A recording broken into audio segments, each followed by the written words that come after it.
Welcome to Angels Among Us, the podcast where we share real stories of angelic encounters. Each episode, you'll hear first-hand accounts of divine protection, guidance, and miraculous interventions that remind us we're never truly alone. Whether through a whisper of comfort, an unseen hand of protection, or an unmistakable presence, angels are closer than we think. Join us as we explore these powerful experiences of angels, both seen and unseen.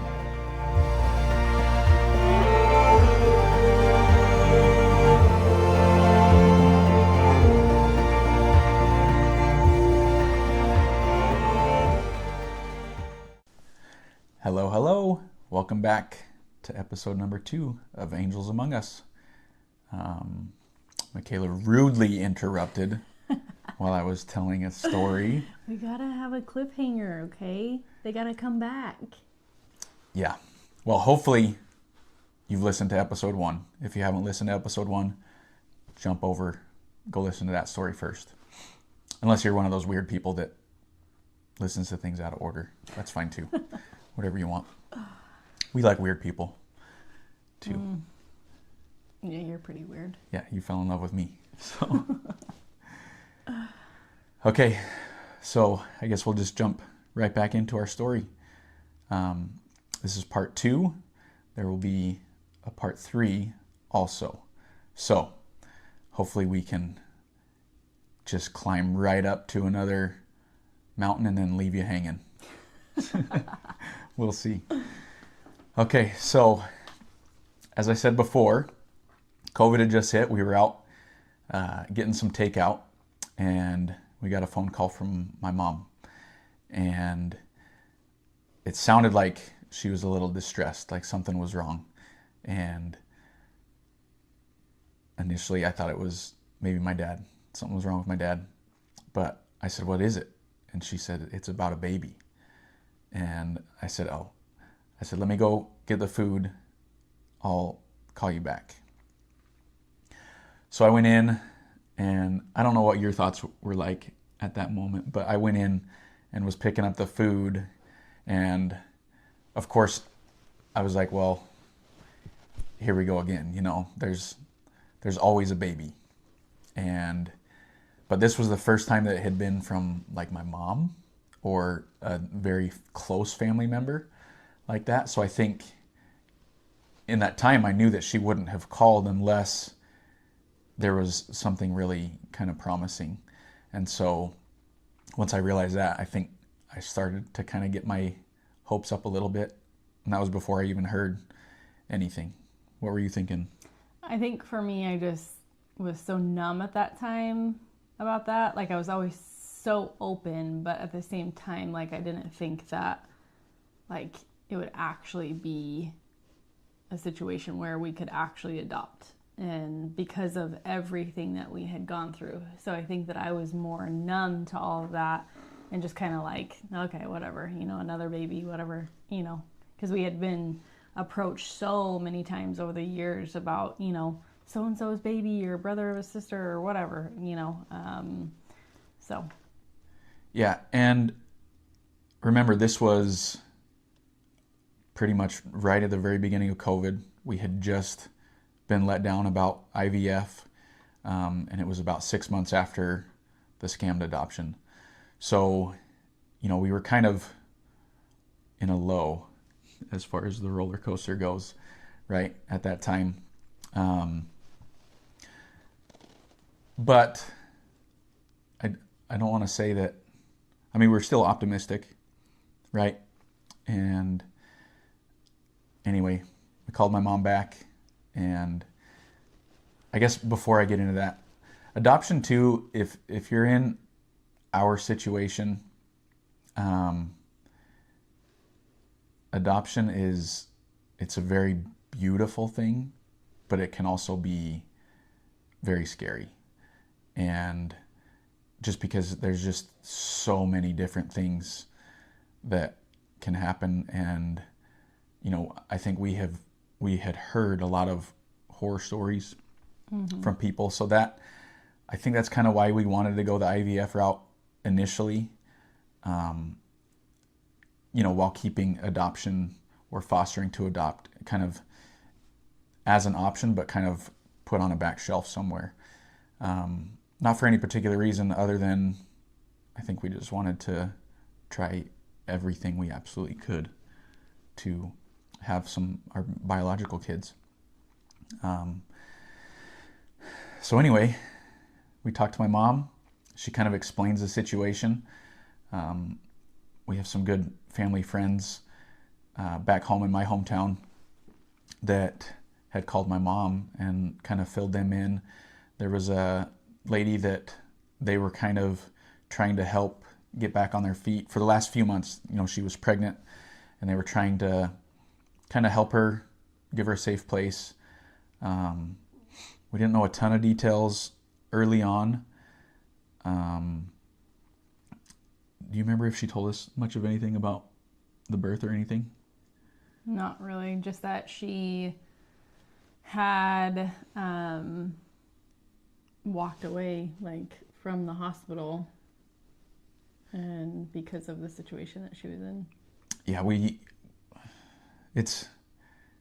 we'll talk more details here in a little bit, but it's a pretty sad situation. But I think my mom initially told us that this particular lady, the birth mother, she had given birth, this was her 7th child, and she had never had custody of any of them. And you hear something like that, and honestly, I think our first reaction to something like that was, oh, what a terrible person. Like, how could she continue to do this? You know?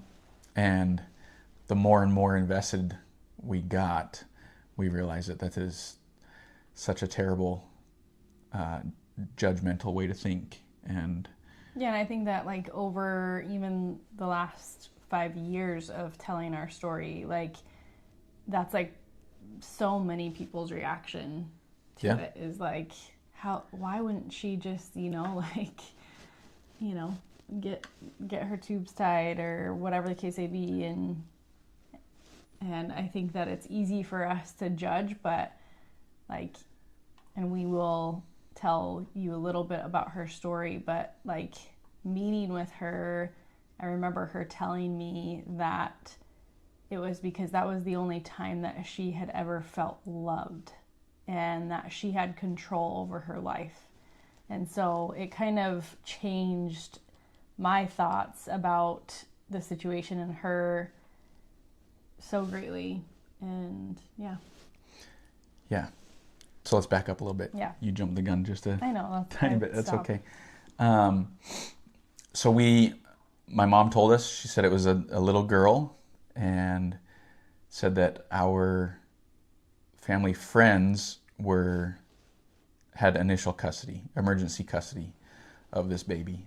And she said that they had talked with the mother and that they kind of told her our story, and if we would be interested, that she would be willing to meet with us and would possibly be open to having us adopt her.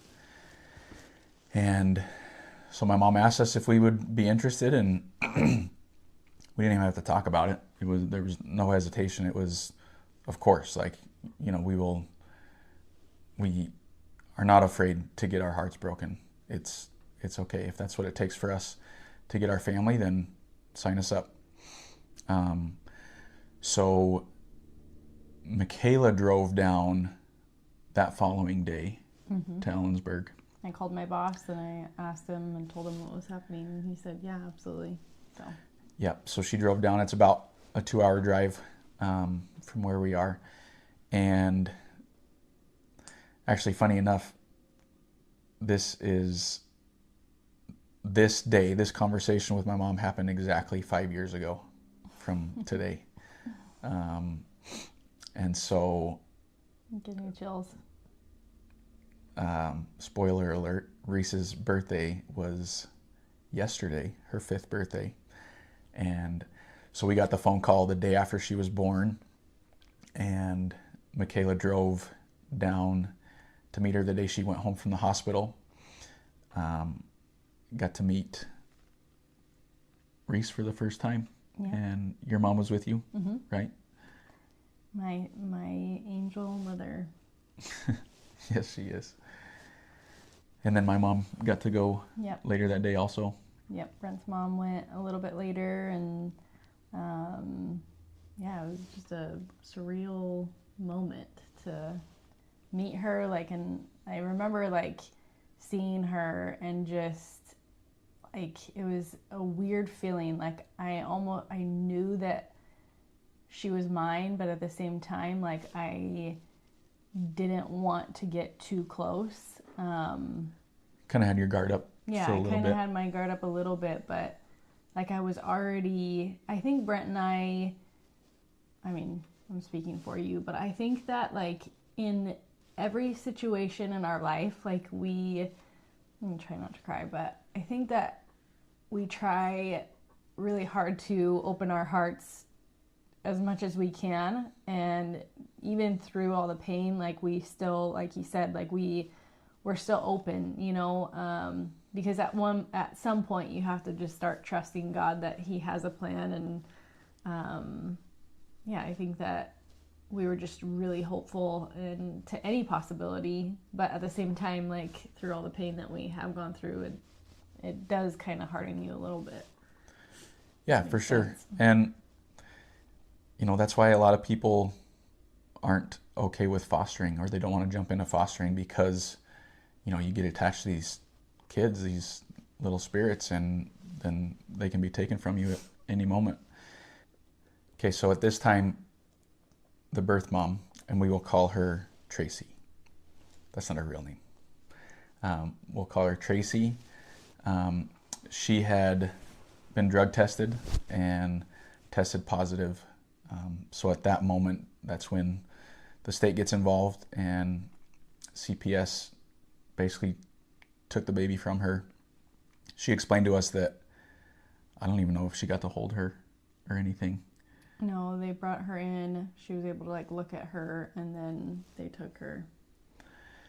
Yeah, so I can't even imagine. And then she had to walk home that same day. Yeah, she walked home, you know, had just given birth and didn't have a ride. Walked home. And so anyway, we knew that getting into this, the state was involved. We had looked a little bit into foster care, but we hadn't really done anything. We just knew that it wasn't really something that we wanted to jump into. I guess until we were forced into it, right? So Michaela actually got to meet the social worker at the time that same day, and visit with her a little bit. And fortunately for us, COVID had just hit, right? And nobody knew how to handle anything. They were basically trying to get babies to places, to safe places, and it was, I can't even imagine what they had to go through all of that. But they didn't really have any real protocol or anything. Our family friend had kind of explained the situation. They were given emergency custody, right? So for that first 3 weeks or so of Reese's life, Michaela would stay at our family friend's house. She was basically like the mom. She took care of her during the night, would come home, or I would go and meet on the weekends after work, and then come back. And it was crazy. Luckily, Michaela had a job where she was able to work from home. That was a huge blessing. And that in itself was a huge like miracle too. Like we could talk about that forever as well. Just the timing of everything. Yeah. I had just gotten that job like and where I could work from home, and I know for sure that was a huge, by divine design. Yes, absolutely. Yep. So yeah, this went on for 3 weeks. Obviously by this time we were head over heels in love. Oh, we got to back up. We didn't even talk about meeting Tracy. Oh yeah. Okay, so Michaela went, Reese was 2 days old the day she came home from the hospital. And then she came back home, showed me pictures and everything. Obviously, at at this point already we're like, we're in trouble. But they called us that night, I think, that Michaela got home, and said that they had talked to Tracy and asked if she would want to meet us. And they said yes. And this was kind of all done, hopefully nobody from the state is listening, because it was kind of done behind closed doors. Mm-hmm. But they were able to arrange for us to come back over the next day and meet Tracy, and she got to see Reese. Well, first, hold on. I just want to like share how like nervous I was, like just preparing for that day, because, you know, I didn't know her. I didn't, know really much about her other than her struggles. And I just thought, like, how am I going to be able to be in this room and like be that woman, like, that is taking this other woman's child. Like, I was even worried about what I was going to wear. I didn't want to look too like prissy or like, or, I wanted her to like me and love me, really. Because she was giving me, and I didn't even really 100% know at the time, one of the biggest miracles of my life. And I just wanted her to know that it was a right fit. And so I remember her walking in, and she is in her pajamas, and she had just given birth and hadn't seen Reese. And so we wanted to make sure that, like, when she came in, we weren't the ones holding Reese. And so we had our family friend, she was holding her at the time, and she passed Reese off to Tracy, and she like held her, and she actually like swaddled her differently. And I just was like trying so hard to like hold back the tears, because it was such a beautiful moment, like you could tell that she had those motherly instincts, and you could see the love that she had for her. Yeah. And I'm really proud of her in those moments, because, we found out later that, she did do everything that she could to stay off, drugs while she was pregnant with Reese. And that was the only child out of the 7 children that she had that she wasn't on drugs, and during her pregnancies. And so we were blessed in that sense. But she had walked in, she re-swaddled Reese, and she looks up at us, and she said that we are going to be awesome parents. And she looked down at Reese and kissed her and hugged her, and then handed her over to me. And she said, "I know that you're going to be an awesome mom." And I will never forget that.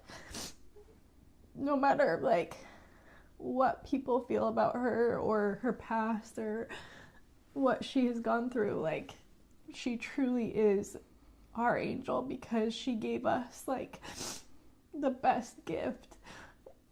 And that moment was just like such a beautiful moment. I can't even explain it. Like, just the tender mercy for me, but like the heartache for her, like, and the sacrifice that she had to make, and knowing her story and knowing what she's gone through in her life, just makes us so thankful for her.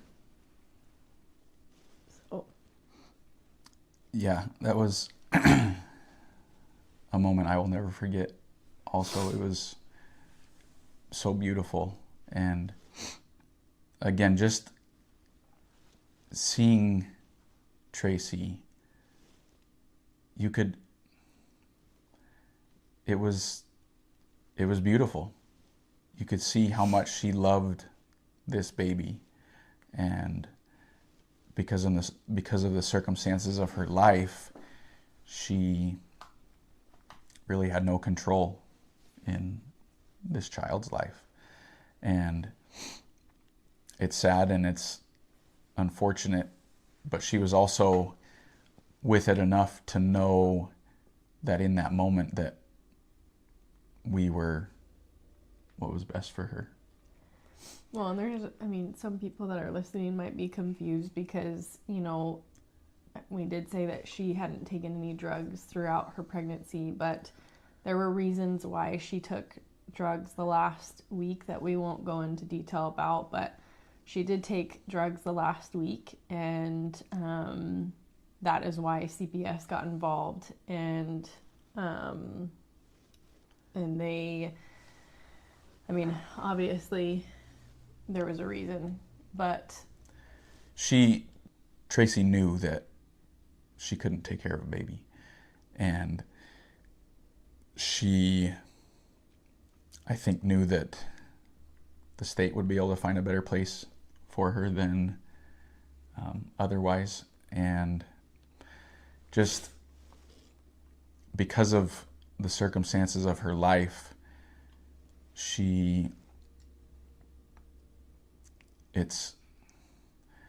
it's really hard to explain. I'm sure you all know people that have been addicted to drugs and stuff, and it's just mentally they're not the same, right? And for her, because of how long she's been in the situation she has been, she, I think, really has a difficult time being in reality. Doesn't trust a whole lot of people, and has shared a lot with us into how she got to this place, and just every person's worst nightmare. Yeah, we have no room to judge her at all. She is our forever angel, and if we have any say, she has a special place waiting for her. Regardless of anything, that she's perfect to us, and we will forever be thankful. But that doesn't mean that it was over and we adopted Reese the next day. Reese was not her given name. In this whole process, we had some contact with Tracy, with the state, with our family friends, and about a month into all of it, the state found out, there was a new caseworker, and the state found out that Michaela had been going and back and forth and seeing her, and she basically put a stop to it. She said, you can't come anymore. And that was heartbreaking. Our family friends were trying to figure out how we could possibly be given custody and everything, because they were just emergency custody. This couple, they were still working. They were empty nesters, but they weren't in any position to be able to take care of a baby long term, right? So they were trying to get that figured out. And basically at that point, the state told them, you have to just tell us if you can't do it anymore, and we will find a different home. You don't get to pick. We will first look for any family members and stuff. And at that point, it was difficult, but we were talking with them, and we knew that for any of this to work out in our favor, that's what would have to happen. They would have to tell them that we can't care for this child anymore. And because they weren't letting us be involved at all anyway. Yeah, they found out, and I'll never forget that call. It's like, you cannot be at the house, you cannot be, I mean, a lot of it was COVID, but at the same time, like, we hadn't done nothing for adopting or any of the Fostering, classes at yeah. that time. And, Yeah, so we understood. Yeah. We got it, but at the same time, it seemed like one caseworker was okay with it, and like she knew that the long-term goal was for us to potentially be involved anyway. Anyway, and there's a lot of moving parts and stuff, right? And so everybody doesn't know the whole story, or conversations that we've had with Tracy and stuff like that, even though technically we weren't really supposed to be having those conversations. But from the very beginning, she was very adamant that she was okay with us adopting Reese, and very much on board with the whole process. So that's why we were kind of like, okay, let's move forward. Yeah, she had even told us that we could basically call her what we were wanting and hoping to name our baby. So we had her permission, obviously, before we started doing any of that. But we had gotten fingerprints done, like after we got the okay from her and stuff, we kind of started to like really... Yeah, the state kind of pointed us in the right direction into how, if we did get placement, that, legally we would be on the right path for that and stuff. We had our first hearing, and that was horrible. Well, was that first one? That first one was after we got custody. Was it? Yeah. I thought that was before. Sorry. I'm jumping again. That's okay. That's why I'm here. Yeah, exactly. So we found out we had gotten in contact with what's called a CASA. She was on the case. She knew that we were involved, and she actually knew me from before I went to high school with her son. So there was a little bit of a background there. Incredible, awesome individual. She was so helpful. She's certainly another angel in our story. 100%. And she was communicating with us, helping us. Technically, she was not an employee of the state. She's kind of a middle ground party. Her interest is solely the child.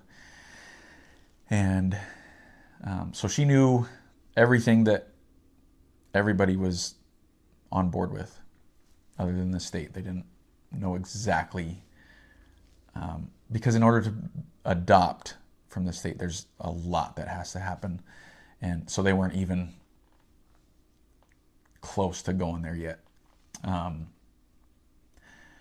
So everything had happened. Our family friends went to the state, said, okay, we can't do this. Court was scheduled for the following Monday. This was probably on like a Thursday, the Thursday before that they told the state, and they said, okay, we'll have a hearing and we'll figure out placement at this next hearing. And so we knew that we were an option. And then last minute, like that Friday, we found out that there was a family member that was a possible option. Sure. And as you can imagine, we are literally like the only ones that they were telling, like we were taking care of her. We were, her parents basically. And literally it was a month that we were with her. And like Brent said, the Friday before the hearing, we finally, this uncle comes forward and says that he is interested, and it just broke us. Yeah, the CASA called us, and we could tell something was wrong. She wasn't super thrilled about something. She said there's a family member that's come forward and said that they'd be willing to take her. And she said, I have to warn you. I think at this time this conversation was on a Saturday.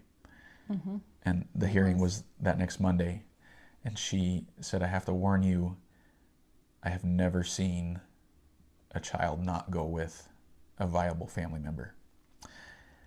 So we were crushed, devastated.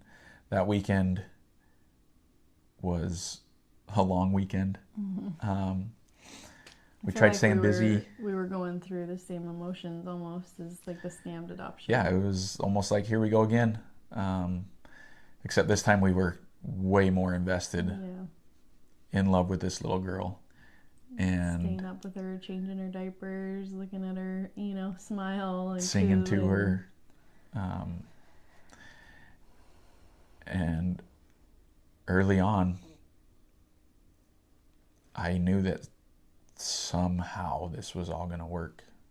I just knew that she was my little girl. And so as much as I could in these moments, I just had to exercise faith. Heavenly Father, I don't know how you're going to do this, but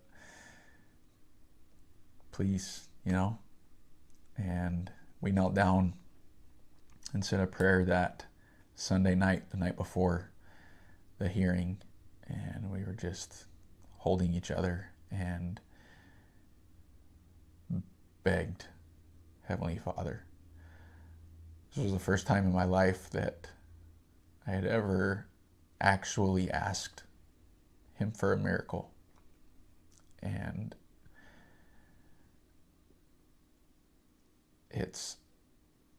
I think before this, I always thought, asking for something like that, a miracle from God, is a little bit selfish. But in this moment, I knew that He was the only one that could fix this. And we went to bed. Our phone started ringing the next morning at 6 o'clock. And it was our family friend. And Michaela answered. You want to tell them what she said? She said, "There's been a miracle, and you need to get here as soon as possible." And we were like, "What?" Because Brent had to work that day, and we were planning on just listening in, and she's like, "Yeah, it's a miracle. Miracles happened, and you won't believe it, but you just have to hurry and get here because the biological dad wants to meet with you, and he says that he won't go through with anything until he meets with you." And so I don't even know what I put on. I didn't even care, but I was a little nervous because I didn't know anything really about the biological dad. We had just been really working with the biological mom, and I knew that he had some drug abuse in his life, and he had gone through so much in his lifetime too, and I was a little scared because at the time I didn't know anything about him, and Brent couldn't go with me, and so I got ready really quick and headed that way. And do you want to? Because court was at 9. The hearing was at 9. And it took me 2 hours to get there, and so literally from... Yeah, she got there, tried to meet with him first, and was able to meet him, kind of filled in what had happened. There were some things, we won't go into detail, but apparently there was some things that he had been made aware of over the weekend, and he wasn't going to let his child go with anybody on that particular side of the family. And so he met Michaela. What did he say? He just said that, literally the first thing that he said was, "I just want you to know that I'm going to get my daughter back, and this is just temporary." And I was like, absolutely, I didn't want to push anything, and I was just so glad that, we even were in this position, even though it was at the cost of someone else, and we won't go into details of that, but... And Tracy was on board with this also. She was there when you met them, right? And she was fully aware of everything, and she was in agreement with the birth dad. We'll call him Kevin. I'm sure your dad's gonna love that. Yeah, it's not my dad, but my dad's name is Kevin. So here I am. I'm at work. At this time, we didn't know that we were allowed to call in to the court hearings. So I'm just on pins and needles waiting to hear anything. Oh, actually, you guys called me right before, and I was able to talk to Kevin a little bit. And he told me the same thing. He says, you know, I appreciate you stepping up and being willing to do this, but I'm going to get her back. I said, I will be her daddy as long as she needs. And so court happens. I'm at work. At about an hour and a half later, Don't tell me yet. Like, we have to explain everything first. So, okay, sorry. Okay, so the judge had been talking a little bit and wanted to kind of hear from both of the biological parents, and she got to Kevin and was like, are you okay with this? And they were, she went into that hearing thinking that Reese was going to go with the uncle. That was the plan all along. And again, mind you, our CASA was trying to prepare us, I just don't think that it's going to go your way. It's just not going to. And so the judge got to Kevin and basically asked if he was okay with this, and he interrupted her and said, Your Honor, no, I'm not okay with this. Over the weekend, I found out things that I'm not okay with, and told him what, he had heard, and it was something so tragic that was the only thing that probably could have happened for the judge to rule that Reese would be able to be in our care. And she said, well, that completely changes things, and because of this, because I'm hearing about this, I will grant, full custody or care to the Wyatts. The judge was really shocked that she came to that ruling, and she basically granted us care of Reese and said that she was going to allow us to be her full-time caregivers. And I dropped, I just completely started crying. It was a huge moment because literally a night before we were just pleading with Heavenly Father and just thinking that there's just no way. I was way more skeptical. I even remember Brent being I truly feel in my heart that she is ours. And I just, after all of the heartbreak that we had gone through, I just didn't want to allow myself to go there. And so sometimes I can be a little bit of a pessimist sometimes, a happy pessimist, I guess. I don't know. And I called Brent right away, and yeah, what did I say? I don't know if you were able to call me or if you sent me a text. No, I called you. You called me. I mean, she couldn't really say anything, but she said, we got her. And then she said, I can't talk. I got to go. And I'm sitting there what in the world? And here I am. I'm a UPS driver, right? It's not really safe to drive with tears in your eyes.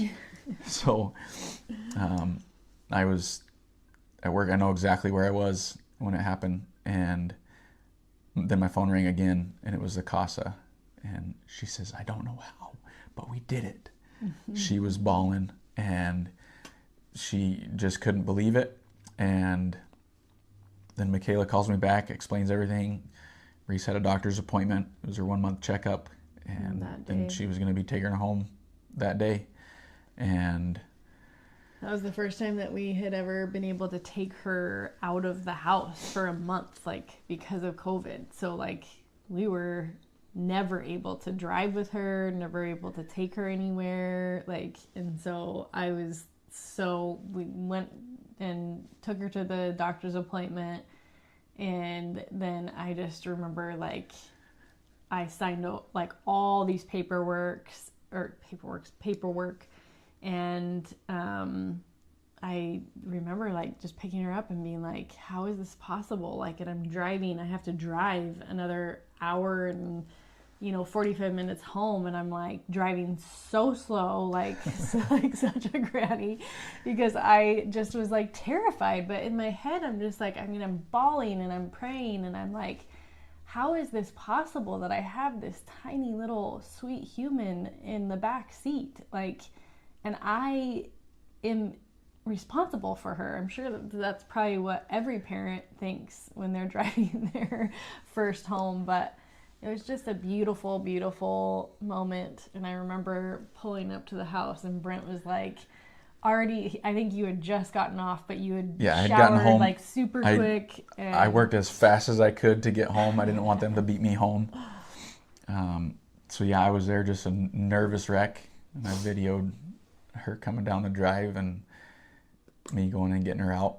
You were like for the first pale time. as a ghost, and Brent's like not a pale guy, but you were like so white. I was nervous. It was crazy. And we brought her in, showed her house, and she met her doggies, and they loved her. It was an incredible day. And there was a lot of really good days after that, and a lot of not so good days. So we were given emergency, I think it was considered still emergency custody, because we weren't officially licensed at this time. We had to go through a whole long process of getting licensed. That's a whole animal that we won't talk about. But all of that, and then going back and forth with the state and visitations and the biological dad's attorney was awful. Treated us we were treated horrible, terribly for at least the first year and a half of fostering Reese.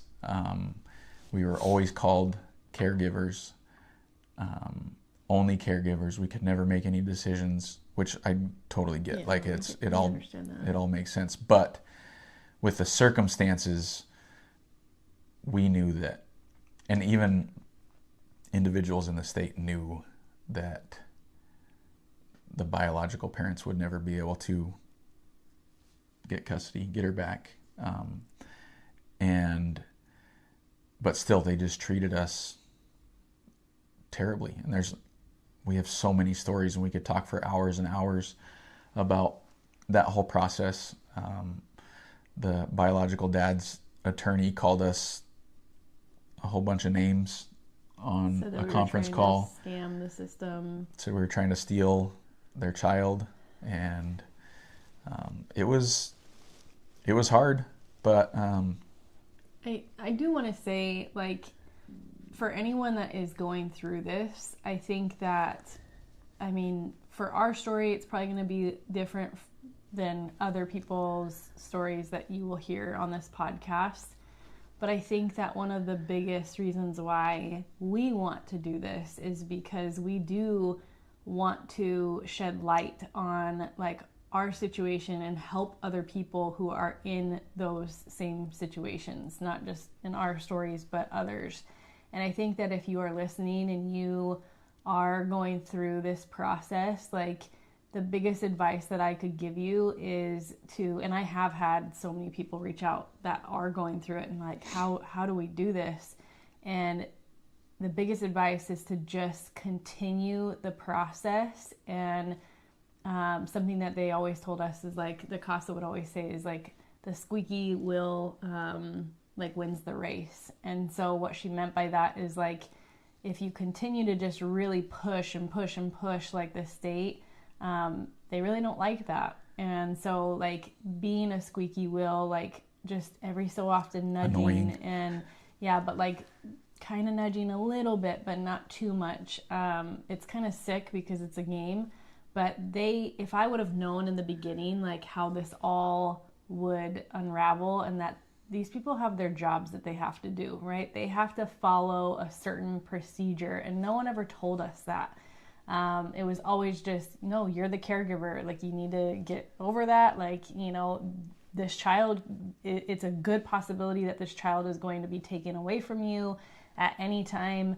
And so I just, they have to say that. And I mean, we are fortunate. And we found out too, the CASA told us that because Reese is in a safe place, that she always kind of got put on the back burner. Yeah. That they didn't really, it wasn't at the forefront of their concerns because she was in a good, safe home. And it did take us, we didn't say this, but it did take us 3.5 years to actually adopt her after taking her home that day.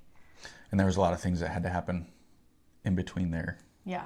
Too, like that kind of forced their hand a little bit.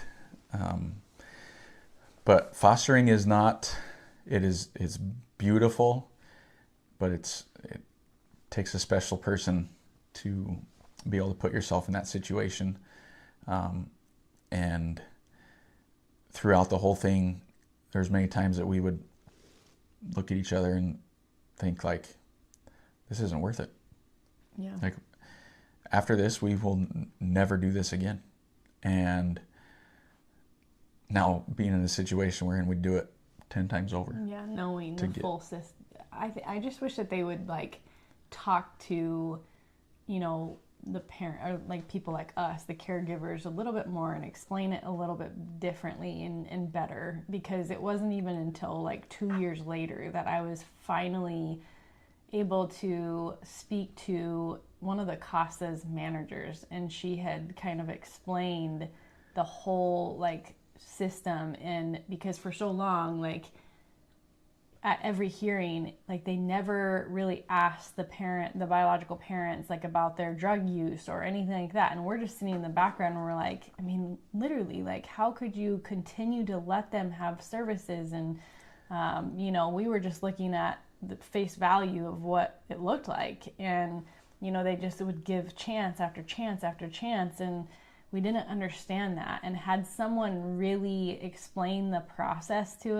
us like a little bit better, I think that we would have been able to, well, at least I would have been able to sleep better at night. Brent always had faith that things would work out, but I knew she was my baby girl. I know. She was never going to get taken from me. I think that as women especially, we just like overthink things. Well, at least I do. I don't know. I can't speak for every woman, but we overthink things. And I would just lay at night like thinking like, what if there's a family member out there that, you know, would take her or find out where we lived and, you know, like steal her in the middle of the night. I mean, my mind would just go crazy. But I really do wish that, you know, there was more explanation. And I think that if we can do anything through this, like we can be spokespeople for, you know, other couples that are going through it, and just continue to go through the motions.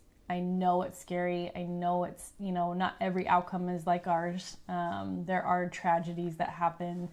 I have friends that, you know, are going through it actually at this very moment that their child was taken away. But it's just, you have to go through those motions, and you have to follow what the state is doing. They have a procedure that they have to follow. But, you know, I think that one thing that I wish I would have done sooner is just, you know, planted those little seeds, like show pictures of your family to the caseworkers, like be connected to the caseworkers, because if they connect to you on a different level, like your case will be at the top of their head. I worked for Social Security Disability for a while, and I knew that was kind of how like some cases got moved along, is because there's so many cases that come through Social Security and in this situation, and so many files that just get left because there's just so many that they have to work on. And so if you can somehow just get closer to the caseworker, even just putting a face to the name, send pictures of the child with you so that they I hate to say it, but like you more, to work on your case more, or just checking in every so often, not every day, don't bombard them, but just being present, but also, not being forceful.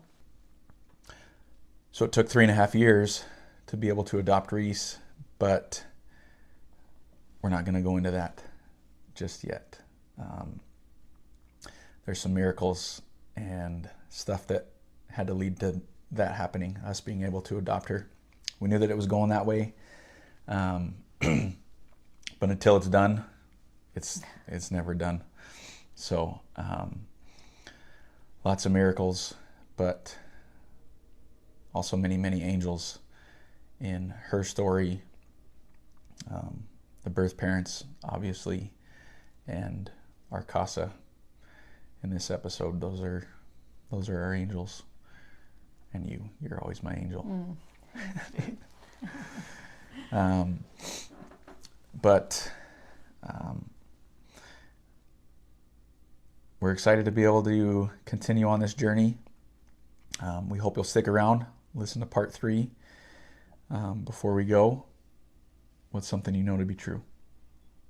Oh man, you always put me on the spot when I'm not even thinking about it. How about you go first? Something I know to be true is I know that I would not be able to have the amount of joy in my life that I have right now without having experienced all of the many lows and the heartache. I fully appreciate where I'm at and what it took to get here, but I truly think that had things not gone the way that they have in my life, there's lots of things in my life that I would take for granted, and so there has to be opposites, right? Good and evil, and I would not know what the joy is like without the pains that I've been through. So I'm grateful for my trials that I've been through so that I can experience the beautiful things in life that I have and appreciate them more. And I think that something that it's not always been easy for me, but something that I know to be true is patience is a virtue. And in our story, obviously we had to wait a very long time, and I am not the most patient person, but looking back on all the years that we have had to go through, not just the adoption, but infertility, and just waiting and trying to figure out why do we have to go through this, and what the heck is going through Heavenly Father's mind.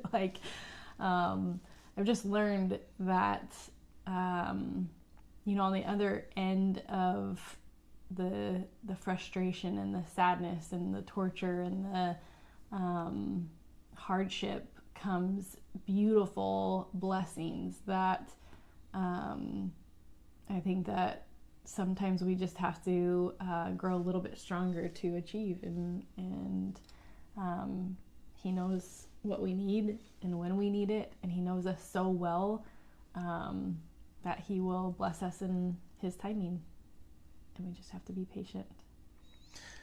Just like you have to be patient and wait for part 3 for next week. We'll see you then. Thanks for joining us on Angels Among Us. If today's episode touched your heart, don't forget to like, share, and subscribe. You can find us on YouTube and wherever you listen to podcasts. Follow along for more real stories, everyday miracles, and reminders that angels are among us. And just remember, while we're waiting, God is working.